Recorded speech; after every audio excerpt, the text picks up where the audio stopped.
IMF 총재가 CBDC는 돌이킬 수 없는 흐름이다. 그래서 현금을 대체할 것.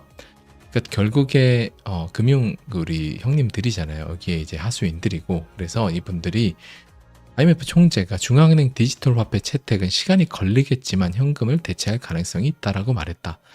이들이 이제 하려고 하는 게 계속 얘기 드리지만 현금을 대체하는 CBDC, 그래서 통제를 하려고 하는 거고 돈의 흐름을 다 체크하려고 하는 거죠. 절대 전복되지 않는 그들의 공고한 기득권을 만들려고 하는 거고, CBDC를 만약에 반대가 너무 심하다고 하면 스테이블 코인을 통제하는 형태로 할 거다.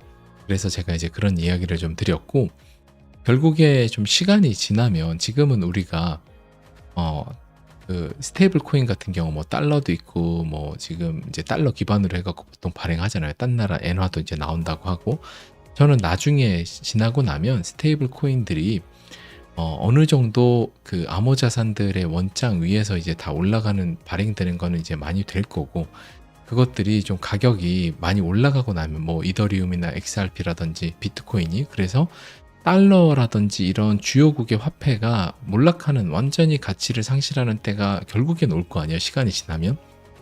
그러면 그때가 오고 나면 결국에는 이런 스테이블 코인이나 이런 뭔가 담보로 뭔가 돈을 또 발행을 할 때 비트코인이나 이더리움이나 XRP 같은 것들로 담보를 해서 발행을 하는 때도 충분히 먼 훗날 올 수 있다라고 좀 생각을 합니다.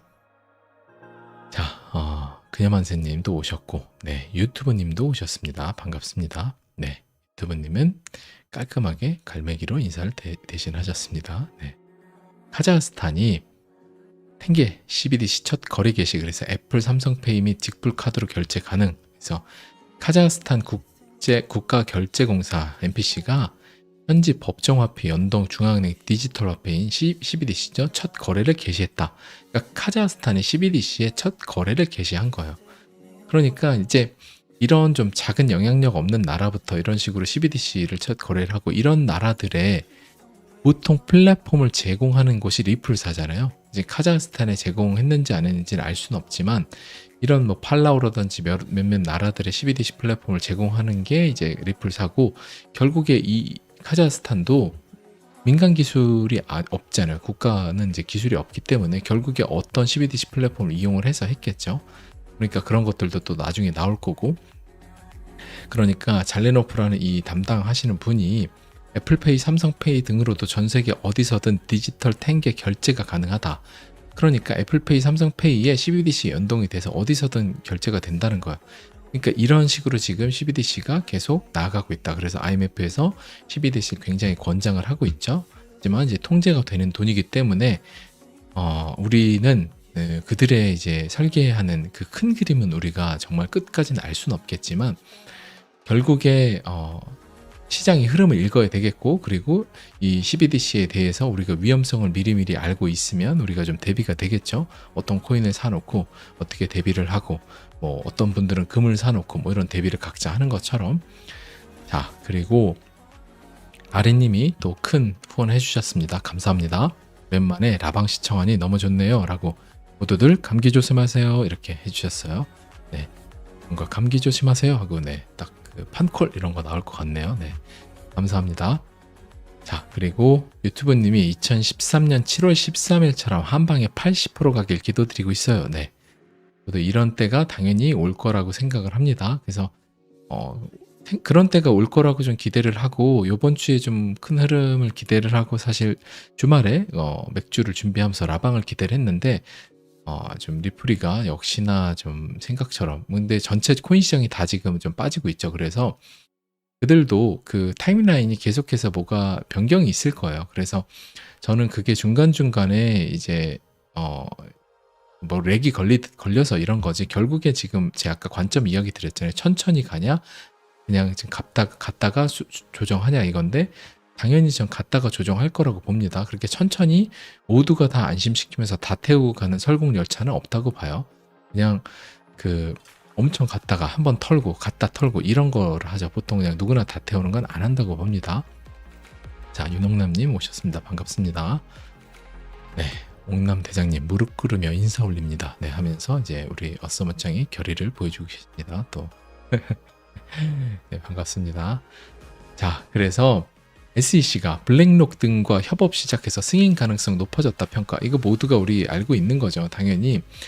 그러니까 블랙락하고 이제 블랙락이 전 세계 이제 거의 1바잖아요. 이제 압도적인 1바고 뭐 그 아래 피델리티도 있고 뭐 어디도 있고 이런데 여기가 이제 SEC하고 결국에 SEC는 사실 블랙락 SEC에서 뭐 잘하면 나중에 블랙락 어디로 들어오고 보통 이런 코스예요. 그래서 게리 겐슬러도 골드만삭스 출신이고 그게 결국에 금융 알리트들의 하수인이라고 보는데 협업을 당연히 하겠죠. 그러니까 협업이 타이밍 그들이 원하는 타이밍에 블랙락이 원하는 타이밍에 그냥 불러서 하는 거죠. 전반적인 톱니바퀴를 맞춰서. 그래서 이런 건 사실 큰 의미가 없고 결국에 지금 ETF 승인이 언제 나오냐인데 제가 얘기했죠. 빨리 나오면 저는 오히려 별로 좋게 안 본다고. 그러니까 여러분들 오히려 빨리 나오고 좀 빨리 올라갔으면 좋겠다라고 하는데 그 빨리 올라가면 결국에 급락을 또 하게 마련이잖아요. 그러니까 어느 정도 좀 상승을 한 후에 어느 정도 가격이 비트코인이 한 그래도 6천만 원 됐는데 ETF가 나오면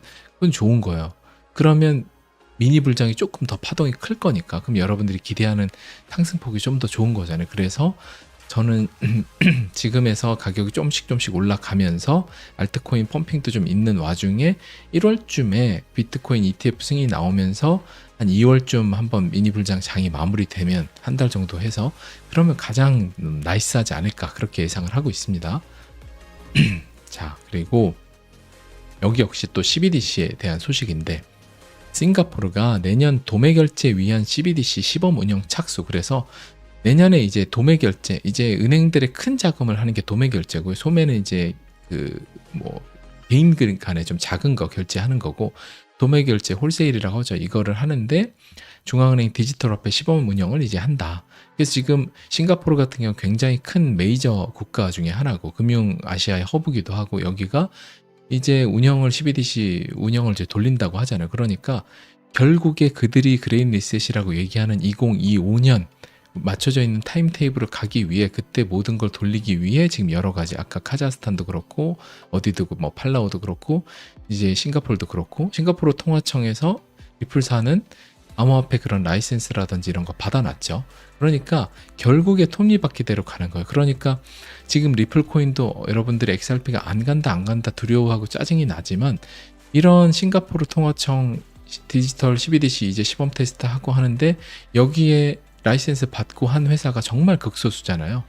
그리고 두바이에 코인으로 5개 지목된 거에도 리플이 들어가 있고 그러니까 그런 코인이 여러분들 지금 막 올라가는 코인으로 해서 여러분들이 진짜 전 재산을 넣어서 출발하기 전 코인을 딱 잡아요. 그래서 10배를 먹고 나와. 그러면 좋겠지만 보통은 그렇게 못하고 이미 출발하는 코인을 눈 놓고 보잖아요. 닥쳤던 게 지붕 쳐다보듯이.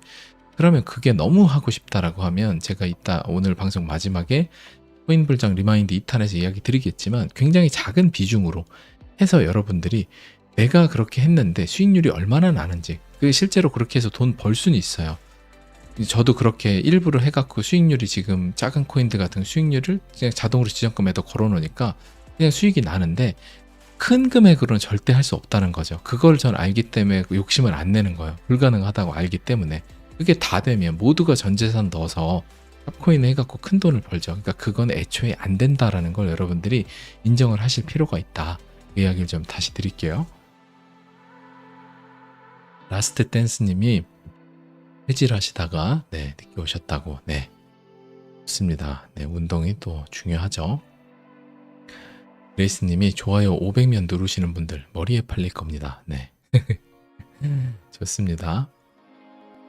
그리고 지금 이제 동시 시청자가 1300명인 거 보면 지난주에 한 1600명 이렇게 넘어갔었죠. 그래서 또 지금 지루하고 또 좀 하니까 자극이 덜 하잖아요. 도파민이 안 나오죠. 업비트의 파란 불을 보면 재미가 없어요. 지금 며칠 동안. 그러니까 또 지금 이제 조금 빠지는 건데 한 2500명 이렇게 넘어가는 때 되면 여러분들이 이제 눈치를 채셔야 된다. 미리미리 얘기해 드립니다.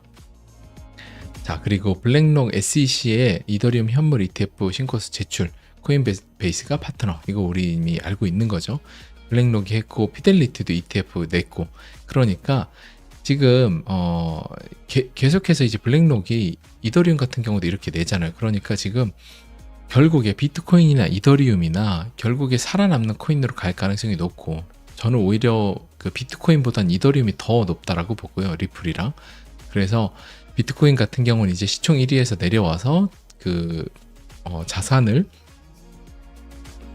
보존해주는 그런 기능, 그러니까 가치 저장 수단으로서 남고, 이더리움 같은 경우는 이제 웹3 생태계나 전반적인 생태계 책임을 지고, XRP, 리플 같은 경우는 기존 전통 금융권이 암호화폐로 넘어올 수 있도록 뭐 CBDC 플랫폼, 그 다음에 XRP 원장에다가 수많은 금융회사들이 이제 올라오는 거죠. 뭐 부동산 토큰도 올리고, 뭐 채권도 올리고, 주식도 올리고 하는 그런 형태로 간다. 그래서 가치의 인터넷이 리플사가 원하는 진정한 비전이다라고 이야기 드렸잖아요. 그러니까 결국에 이더리움도 그런 쪽이고 리플도 그런 쪽인데, 조금 더 리플사 같은 경우는 기존 전통 금융권에 치중이 돼 있고, 이더리움은 좀 더 신성장 동력의 회사들이라든지 이런 스타트업이라든지 이런 쪽에 조금 더 치중이 돼 있다. 그래서 양대 산맥으로 갈 것 같다. 그게 이제 제가 보는 거기 때문에 결국에 이더리움 ETF도 되고 XRP ETF도 당연히 전 될 거라고 봐요. 그러니까 결국에 그 증명이 이루어지는 2025년의 때를 위해서 우리가 지금의 시기를, 기회가 아직 있는, 그러니까 기회와 증명은 동시에 이루어지지 않는다라고 우리가 늘 이야기하잖아요. 기회와 증명은 동시에 확인이 안 된다. 왜냐하면 기회가 있을 때는 당연히 증명이 안 되고, 지금 이제 이더리움 ETF 아직 증명 안 됐죠. 신청했네 만에, 신청했는데 진짜 되네 안 되네 아직 모르잖아요. 비트코인도 대중 관심 없죠. 아직 증명이 안 된 거예요. 될 거라고 하지만 XRP 같은 경우는 더더욱이나 증명이 안 됐죠. ETF 승인조차 아직 안 됐으니까. 근데 결국에 XRP ETF가 승인이 되고 이더리움이 승인이 되는 그때가 되면 모두가 ETF 승인됐구나, 은행 가가지고 펀드로 그냥 투자할 수 있구나, 기관들도 다 ETF로 투자 들어오고, 그러면 당연히 그땐 가격이 높아져 있으니까 기회가 없는 거죠. 그러니까 늘 기회와 증명이 동시에 이루어지지 않기 때문에 2025년은 기회, 증명의 확인의 순간이기 때문에 아직은 여러분들이 2025년까지 길게 본다라고 하면 메이저 알트 같은 경우는 기회의 순간에 있는 거죠. 제가 근데 이제 지난주까지 막 불장 뜨거울 때 코인 투자하지 말라고 여러분들한테 이야기 드리는 이유는, 이 공개 방송에서 그렇게 했던 이유는, 분명히 그때 코인 투자해도 좋은 시기라고 하면 여기 막 빨간불 한 10배씩 올라가 있는 가스 4만 원에 샀을 거 아니에요. 그러니까 하지 말라고 하는 거고, 오히려 불장 지금 이제 진입 때, 지금 같은 때는 오히려 여러분들이 진입해가지고 메이저 알트 같은 경우는 아직 안 오른 메이저 알트 같은 경우 사기 괜찮죠. 뭐 지금 솔라나나 아발란체 더 올라가겠지만 얘 같은 경우 뭐 각자 취향에 따라서 확신 있는 코인에 투자를 하시면 되겠죠. 그렇죠? 그래서 여기 보면 방금 얘기했던 외신 피델리티가 SEC의 이더리움 ETF 출시 승인 신청, 이런 식으로 기관들이 하나하나 다 들어온다라는 건 이더리움 ETF를 해놔야 이더리움 여기에다 자기 돈이 들어서 운용 수수료를 받아 먹을 거 아니에요. 그러니까 하나하나 다 신청을 하는 거예요. 결국에 미래에 돈이 돼서 큰 수익이 될 걸 알기 때문에 지금 이렇게 다 들어오고 있는 거죠. 그러니까 결국에 이런 흐름으로 갈 수밖에 없다. 그래서 2025년은 증명이 확인되는 순간이고, 아직은 그나마 그래도 메이저 알트 같은 게 안 오른 거는 기회의 순간에 있는 거죠. 여러분들이 21년 불장과 2017년 말의 불장의 모든 꼭대기 순간에는 증명을 목격하잖아요. 그러면 1, 2년 전에 간절히 돌아가고 싶은 순간으로 기회를 갈구하죠. 1, 2년 전에 갔어야 되는데, 꽃땡땡 2020년 3월에 그때 샀어야 되는데, 폭락할 때 2019년에 샀어야 되는데, 이 생각만을 했었잖아요. 2021년에는 또 마찬가지예요. 지금도 지루한 순간에는 역시 마찬가지예요. 지금 왜냐하면 중요한 건 대중 관심이 없기 때문에 이 논리가 성립을 하는 거예요. 대중 관심이 지금 많아요. 그러면 역설적으로 증명이 이루어졌다는 얘기예요. 증명 어느 정도 이루어졌으니까 대중은 증명을 보고만 투자를 하는 사람들이기 때문에, 여러분들은 대중이 아니죠. 여기 현명한 투자자이기 때문에 증명의 순간에 여러분들이 기회를 찾거나 기회의 순간에 여러분들이 증명을 요구하거나 하지 마셔라 라는 이야기 좀 드리고 싶습니다. 자, 그리고 독일의 코메르츠방크가 암호화폐 커스터디 라이센스 취득의 주가 소폭 상승. 그래서 도이치뱅크도 커스터디 하죠. 그러니까 독일의 여기 같은 경우도 독일 사람들 많이 쓰는 그런 이제 상업 이제 기업들도 많이 쓰고 하는 은행인데, 여기 같은 경우도 라이센스 이제 암호화폐 수탁 서비스 하는 거에 이제 한다. 그러니까 이런 식으로 하나하나 다 들어오는 거예요. 우리나라 하나은행도 또 비트공과 거기랑 하죠. 그러니까 그런 데들이 하나하나 지금 다 시작을 하게 될 거예요. 언제를 맞춰서? 2025년 맞춰서. 왜냐면 그때 되면 코인이 자산의 토큰화가 이제 본격적으로 시작이 돼야 되기 때문에 모든 자산을 코인 위에다가 올려요. 그러면은 은행들이 모든 자산이 올라가는 코인을 보관을 해줘야만 자기네들이 자산 보관을 하고 이자를 하든 뭘 할 거 아니에요. 그러기 때문에 자산의 수탁 서비스를 하는 거예요. 코인 수탁 서비스를. 자산의 토큰화가 될 거기 때문에.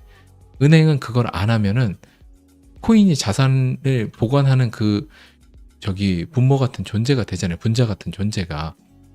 그러면 여러분들이 결국에는 거기에 투자를 해야지만, 은행은 거기에 투자를 해야지만 살아남을 걸 알기 때문에 지금 이걸 한다는 그런 거죠.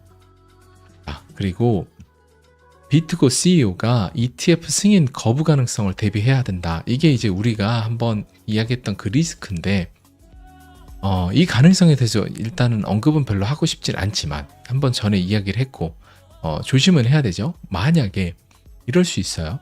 이건 또 이제 또 하나의 시나리오인데, 워낙에 우리 이 금융 형님들은 뒤통수 치는 걸 좋아하기 때문에 지금 대부분, 자 보세요.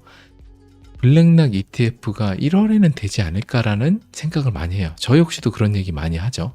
모두가 사실 상상하는 얘기예요. 그러면 1월에 안 되고 3월에 돼요. 이제 3월은 이제 마감이니까 그땐 될 것 같고, 이제 근데 만약에 1월에 안 되고 지금 비트코인 가격이 이렇게 올라가요. 한 6천만 원 가까이까지, 그때 우리가 얘기한 한 43K 뭐 이래서 6천만 원까지 1월까지 올라갔어요. 근데 1월에 승인 될 것 같았는데 안 됐어. 그러면 그때 한번 폭락을 할 수 있는 거예요. 그리고 다시 한 2달 폭락을 했다가 3월쯤에 갖고 다시 올라가고, 이럴 가능성도 있는 거고, 만약에 3월에 그냥 ETF 승인이 나고 1월에 지금 이런 식으로 서서히 천천히 횡보하면서 올라가다가 지금에서 가격 별로 안 올라가고 5,000에서 5,500 왔다 갔다 하다가 3월 이후에 ETF 승인 나면서 가격 올라가고 한번 조정하고 그 다음에 2024년 하반기로 다시 상승하고 이렇게 될 수도 있는 거죠.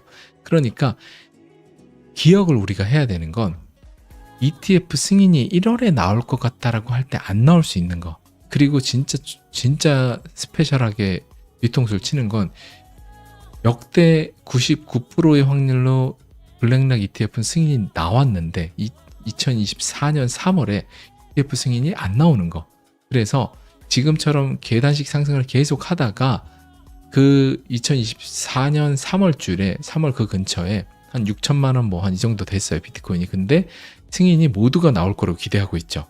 대중도 막 다 기대를 해서 이제 막 붙어요. 그럼 대중 지표가 알려줄 거예요.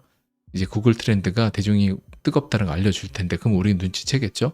근데 사람들은 3월은 모두가 나올 거라고 예상을 해. 근데 그때 승인이 안 나는 거야. 초유의 사태. 블랙락 ETF가 99%의 확률로 된다라고 했는데 안 나와버리는 거죠. 그 가능성도 있다라고 봅니다. 그래서 우리는 ETF 승인이 된다 안 된다, 1월에는 좀 나올 가능성이 있다, 3월에는 거의 높은 확률로 나온다, 이 모든 언론들의 얘기는 뒤로 하고 늘 그냥 한 귀로 듣고 그 다음에 생각만 하고, 중요한 건 뭐다? 구글 트렌드. 구글 트렌드를 생각을 해서 3월에 구글 트렌드가 만약에 ETF 승인이 6천만 원 되는데 얘가 막 높아요, 구글 트렌드가. 그러면 도망칠 준비. 그 다음에 1월에 만약에 얘가 높아요, ETF 승인이 안 나오고 꺼질 가능성이니까 도망칠 준비.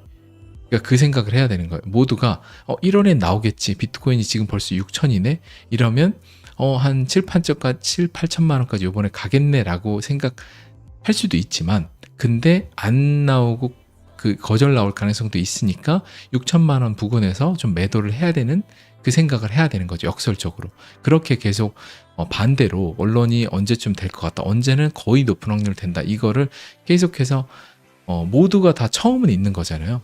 2021년에 비트코인이 더블탑을 만들었던, 처음에 있었던 것처럼 이번에도 어떤 패턴으로 지난 프랙탈을 깰지 모르기 때문에 여러분들이 그 생각을 계속 해야 된다. 제가 그게 코인 시장에서 배운 가장 큰 건데, 시소다. 모든 사람들이 예측하는, 다수가 예측하는 거에 반대로 간다. 늘. 그러니까 51%가 이쪽에 있다 그러면 1% 더 먹으려고 반대로 간다. 이 생각을 우리가 해야 된다는 거죠.